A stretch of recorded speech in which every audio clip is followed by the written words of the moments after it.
Olá, queridos alunos, reiniciando nossos estudos, compreendendo a doutrina espírita, especificamente o livro dos Espíritos, e hoje vamos encerrar uma das partes mais importantes dessa conversa que estamos tendo, que é a parte da filosofia da doutrina espírita.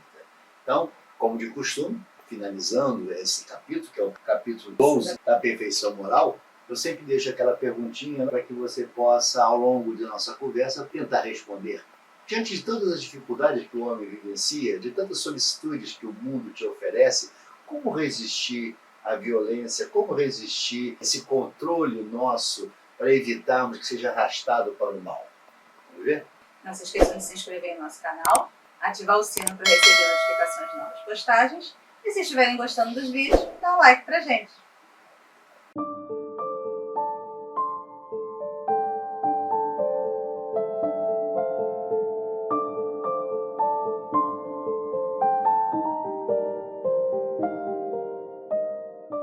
E para se falar em perfeição, primeiro temos que falar em vícios, que necessariamente a perfeição ela atinge quando abandonamos os vícios. Falamos na aula passada sobre as paixões. Exatamente. E hoje vamos falar naquela que talvez seja a causa de todos os males da humanidade e que arrasta todos os outros vícios, que é o Egoísmo. Egoísmo. Tão difícil de compreendermos isso, mas tão necessário foi ao longo de nossa jornada, como veremos. Então, estudando-se todas as paixões e mesmo todos os vícios, vê-se que as raízes de umas e outras se acham no instinto de conservação, instinto que se encontra em toda a pujança dos animais e nos seres primitivos, mais próximo da animalidade, nos quais ele exclusivamente domina sem contrapeso do senso moral. Então lá na Gênesis ele está te dizendo que faz parte do instinto do homem, faz parte da construção do homem, nós só chegamos aos dias de hoje através desses vícios. Mas que o homem, quando atinge a perfeição, quando atinge a evolução, quando atinge o progresso, ele tende a abandonar esses vícios, ele tende a se afastar desse vício buscando o aprimoramento. Difícil essa jornada? Sim, porque note, isso está enraizado, isso está dentro da construção do homem. Não há como deixar de considerar que o egoísmo encontra-se gravado na natureza humana, sendo uma ferramenta necessária para levá-lo até os dias de hoje, do contrário, sucumbiria. Na medida que vai intelectualizando-se e adquirindo senso moral, faz-se necessário estipá-lo do seu ser, tal qual uma ferramenta inútil e enferrujada, pois, do contrário, tornar-se-á uma das grandes chagas da humanidade. Conforme o homem se instrui, aproximando-se das coisas espirituais, colocando o material em segundo plano, vai de igual forma extirpando o egoísmo. Lá na questão 913, 914, os espíritos vão nos informar, vão nos orientar essa necessidade de abandonarmos esta ferramenta que hoje deve encontrar-se enferrujada, desnecessária, já não faz mais parte da construção humana, ou não deveria fazer parte da construção humana. Já não há mais necessidade de utilizar, é preciso buscar outros mecanismos para que o homem atinja a perfeição. E que mecanismos são esses? Intelectualização, o conhecimento. A Gênesis também traz um esclarecimento a respeito disso, dizendo que o instinto se enfraquece à medida que a inteligência se desenvolve, porque esta domina a matéria. Então esta é a nossa tendência natural. Ele foi necessário sim, mas à medida que nós vamos evoluindo espiritualmente, isso tende a ficar para trás. Nós temos que empreender esforços para deixar isso para trás. Então o espírito tem por destino a vida espiritual. Porém, nas primeiras fases da sua existência corpórea, somente as exigências materiais lhe cumpre satisfazer, e para tal, o exercício das paixões constitui uma necessidade para a conservação da espécie e dos indivíduos, materialmente falando. Mas, uma vez saído desse período, outras necessidades se lhe apresentam, a princípio semi-morais e semi-materiais, depois exclusivamente morais. É então que o espírito exerce domínio sobre a matéria, sacode-lhe o jugo, avança pela senda providencial que se lhe acha traçada e se aproxima do seu destino final. Então, lá na questão 915, 916, ele vai complementar essa informação da Gênesis, ou melhor dizendo, ele fala primeiro aqui, depois é criada a Gênesis, né? Ao contrário. No egoísmo repousa o grande mal dos homens, mas à medida que de suas sucessivas reencarnações vão se depurando e abandonando as velhas cascas. Assim é perfeitamente natural existir em nosso orbe aqueles que já compreenderam a desnecessidade da ferramenta do egoísmo, transformando-se em seres bondosos e caridosos. Sendo o egoísmo um grande mal, tornando-se hediondo, cumpre para extirpá-lo, experimentar o homem elevadas perdas e consequentes sofrimentos, quanto então ganhará consciência da necessidade de viver fraternalmente em processo mútuo de ajuda. Então é aqui te mostrando as consequências desse egoísmo, as consequências desse vício e da mantença desse vício. Vai te levar ao sofrimento, vai te levar a perdas, vai te levar a criar uma série de sentimentos muito ruins que vai fazer com que o homem acorde, que o homem compreenda que é chegado o momento de abandonar esse vício, de abandonar esse sentimento e partir para o verdadeiro sentimento, que é a fraternidade, aquilo que o Mestre Jesus nos ensinou. E ele não vai experimentar perdas e sofrimentos porque Deus vai castigá-lo, porque o Criador quer puni-lo. Não, a questão é que o egoísmo leva a transgressões das leis divinas. Então, quando nós transgredimos as leis divinas, nós geramos consequências. E as consequências de uma ação ruim é o sofrimento. De todas as imperfeições humanas, o egoísmo é a mais difícil de desenraizar-se, porque deriva da influência da matéria, influência de que o homem, ainda muito próximo de sua origem, não pode libertar-se, para cujo entretenimento tudo concorre: suas leis, sua organização social, sua educação. O egoísmo se enfraquecerá à proporção que a vida moral for predominando sobre a vida material. Em face do atual extravasamento do egoísmo, grande virtude é verdadeiramente necessária para que alguém renuncie à sua personalidade em proveito dos outros, que, de ordinário, absolutamente lhe não agradecem. Então, é muito difícil abandonar o egoísmo e tentar servir, e tentar se colocar ao auxílio do outro. Por quê? Porque, de um modo geral, todos nós esperamos o quê? A palavrinha gratidão. E nós não estamos ainda prontos para abandonar essa falsa percepção do prêmio da gratidão.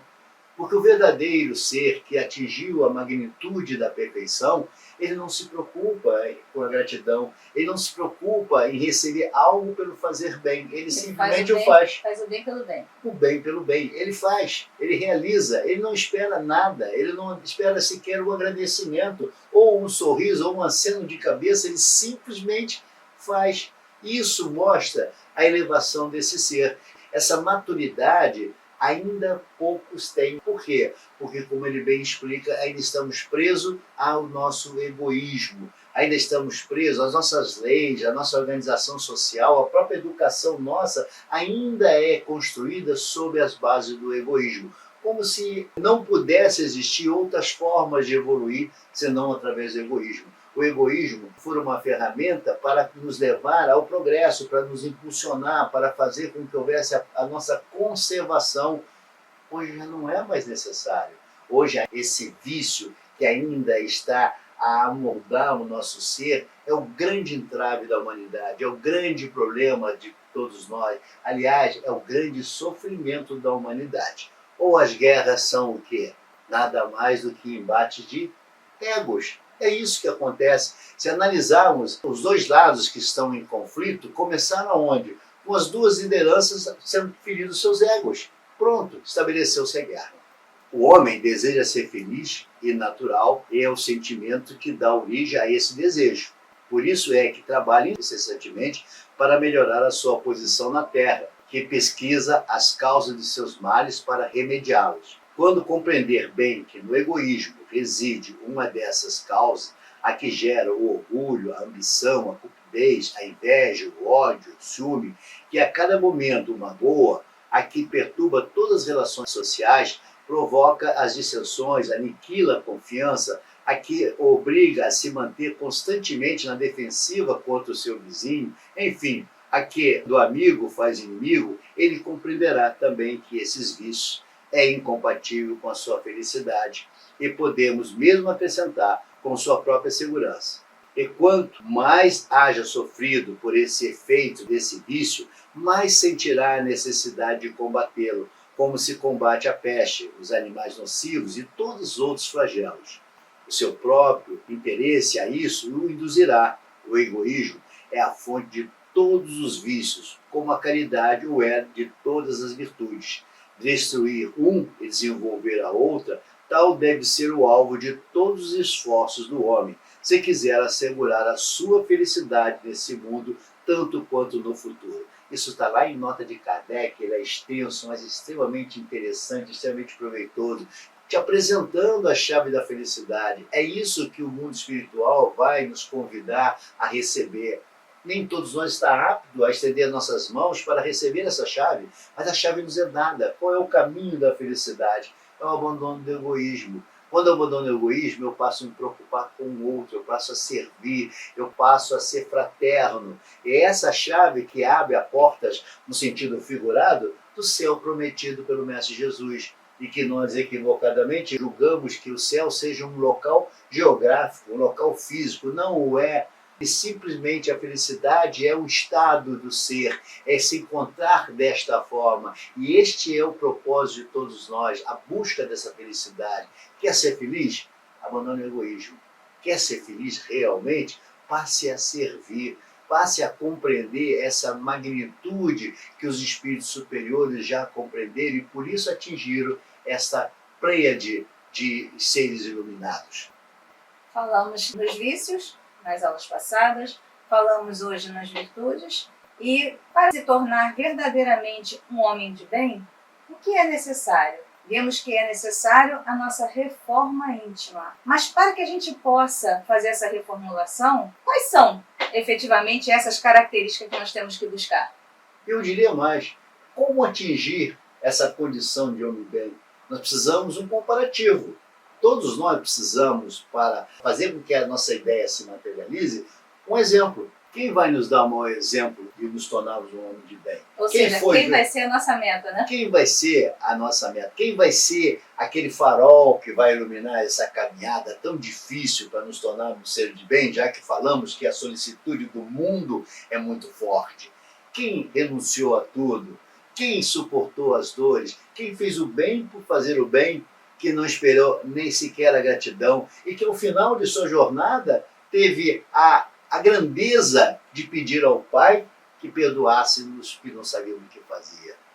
Nada mais, nada menos que o grande pedagogo do mundo, o nosso Mestre Jesus, porque nos ensina o verdadeiro caminho da transformação, como nos tornarmos homens de bem.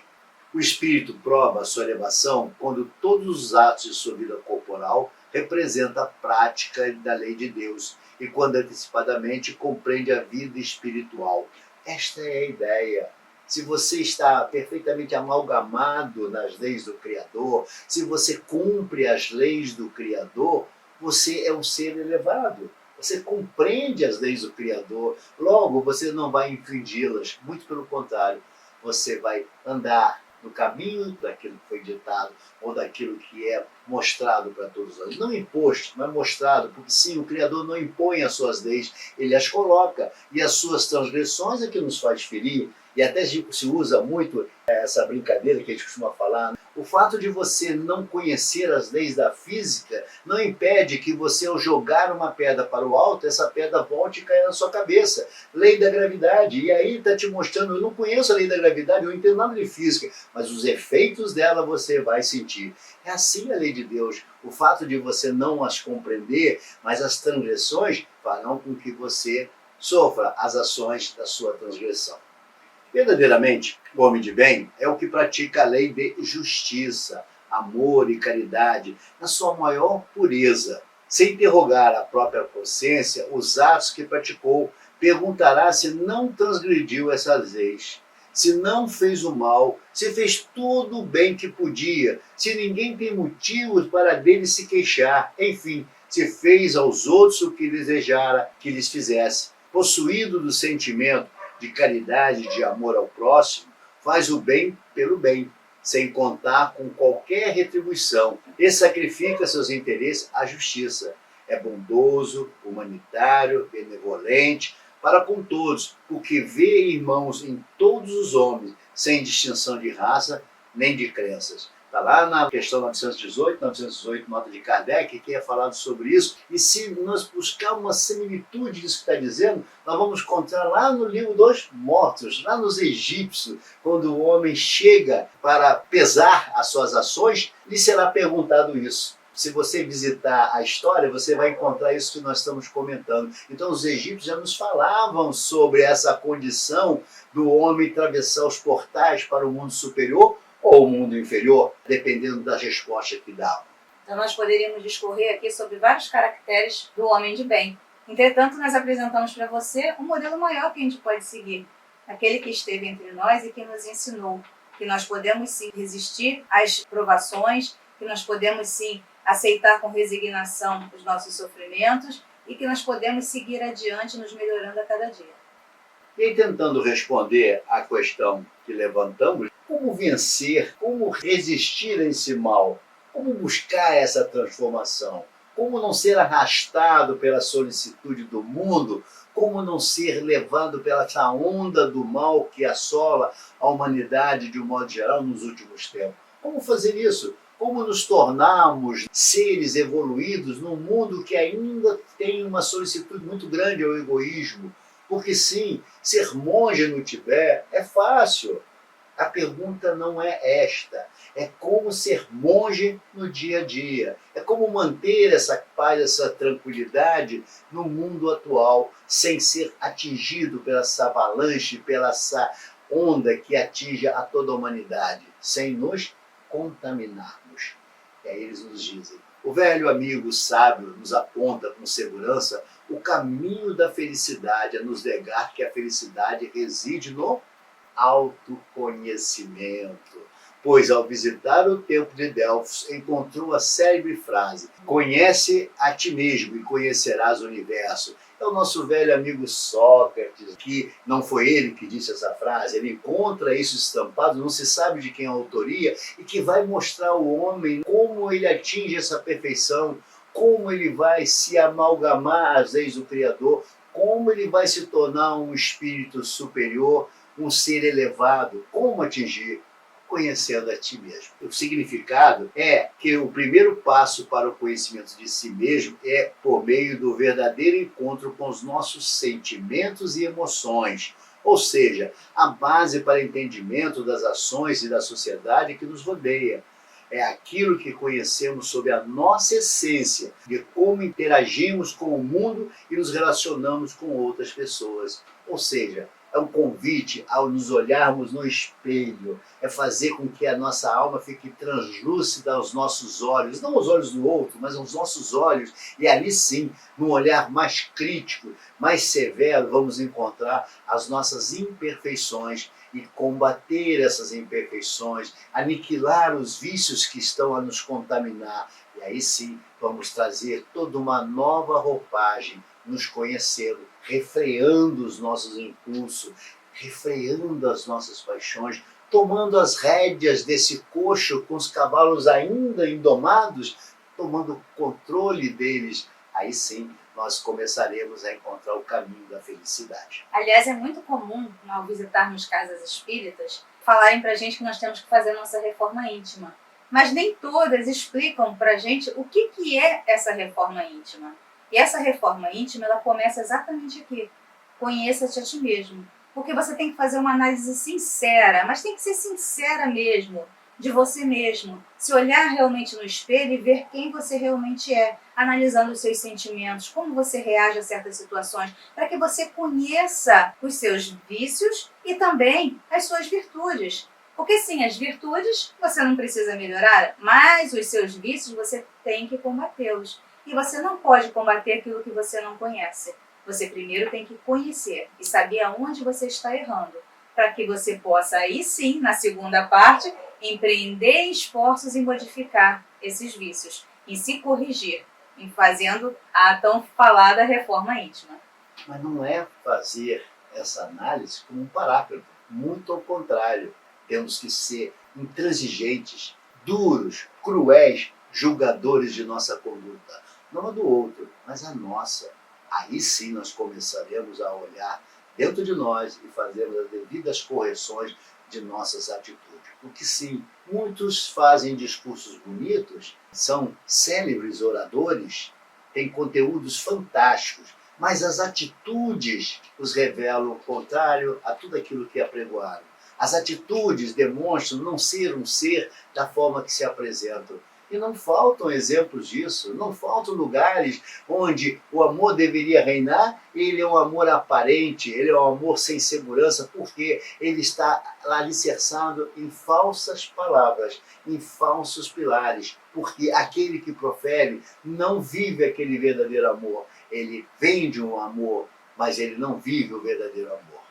Tem uma pessoa na história que também nos ensinou como fazer essa análise de nosso ser. Chama-se Santo Agostinho. Nos formula o caminho seguro ao combate das imperfeições humanas, fazendo um sincero balanço de todas as ações e omissões ao findar do dia, e iniciarmos o repouso noturno. Então Santo Agostinho tinha um hábito de, antes de dormir, antes de fazer as suas orações, ele se colocava em reflexão, ele pensava, ele analisava. Como foi o meu dia? Fui um bom ser? Não tive imperfeições? Não fui omisso? Sim, porque muitos vivem na atualidade querendo ser bondosos espíritas, sinceros irmãos, quando na verdade são seres omissos, que muitas das vezes sua omissão causa muito mais crimes do que ação. Na desculpa de tentarmos ser pacíficos, tornam-se eles passivos e veem e assistem todas as injustiças serem praticadas sem esboçar qualquer resistência. O Cristo foi condenado, ele foi crucificado porque homens omissos, homens passivos permitiram aquela tragédia da humanidade. Muitas faltas que cometemos nos passam desapercebidos, não é verdade? Se efetivamente, seguindo os conselhos de Santo Agostinho, interrogássemos mais a miúde a nossa consciência, veríamos quantas vezes falimos sem que o suspeitemos, unicamente por não percustarmos a natureza e o móvel de nossos atos. A forma interrogativa tem alguma coisa de mais preciso do que uma máxima, que muitas vezes deixamos de aplicar a nós mesmos. Aquela exige respostas categóricas, por um sim ou um não, que não abrem lugar para qualquer alternativa e que não outros tantos argumentos pessoais. E, pela soma que derem as respostas, poderemos computar a soma de bem ou de mal que existe em nós. Então, é aquilo que vemos falando desde o início. O segredo, a chave, nos é entregue. Como obter essa força para levar essa chave até a fechadura e abrir esse portal? Só através da vontade, do esforço, do desejo sincero de modificarmos. A chave nos é dada, mas a ação de abrir a porta é nossa. Então, observem que estamos fechando todo o ciclo da filosofia espírita. Todo o capítulo que trata, que foi apresentado pelo mundo espiritual, para fazer com que o homem encontrasse a verdadeira felicidade. Ele nos deu. Você percebeu isso? Do início ao final, o que ele nos falou, onde nós transitamos em toda a filosofia em que apoia-se a doutrina espírita, para desaguar ao final na maior lição que todos nós podemos ter: amar o próximo como a si mesmo. Esse é o segredo da felicidade. Mas não é aquele amor superficial, é o amor de ação, é a caridade, amor em movimento. Lembra que falávamos?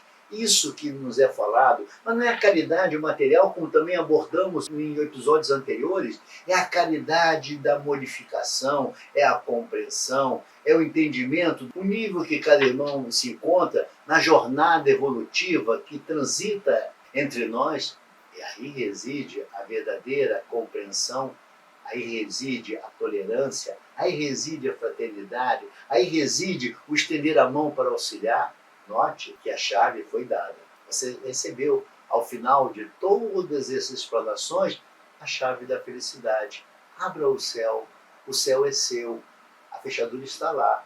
Mas é preciso compreender que para abrir esse portal, eu preciso empreender esforços, eu preciso realizar modificações, para que os portais possam ser abertos.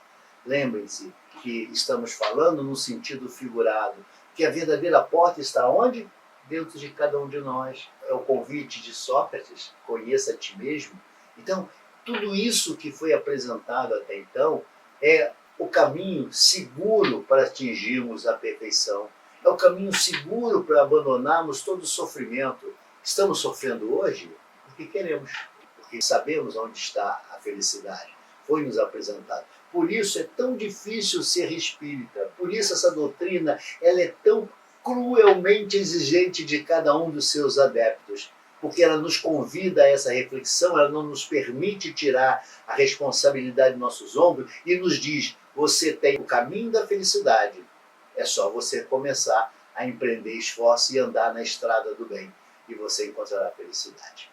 Esperamos que vocês tenham gostado dessas aulas todas que começamos, não uma aula, mas um bate-papo, onde o mundo espiritual nos ensinou através da filosofia, com a verdadeira pretensão do homem, aonde iremos chegar com todo esse acervo que nos foi dado.